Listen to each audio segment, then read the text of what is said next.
Портит ли курение электронных сигарет пост? Бисмилляхи рахмани рахим.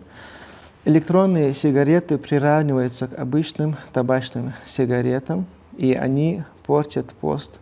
Когда были придуманы и запретены обычные табачные сигареты в XIX веке, это относилось к навазиль, то есть современным вопросам.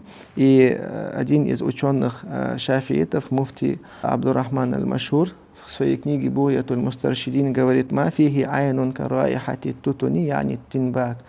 То, что в себе содержит тело, как, например, дым табака. «Ля'ана Аллаху ман ахдатаху», говорит, «будь проклят тот, кто их изобрел, ли'аннаху миналь бида'иль кабихати», потому что они являются мерзким новшеством, фа иннаху юфтиру бихи, то он портит свой пост этими сигаретами, то есть курением этих сигарет. Также и электронные сигареты приравниваются к обычным сигаретам. Альхамдулиллахи раббил аламин.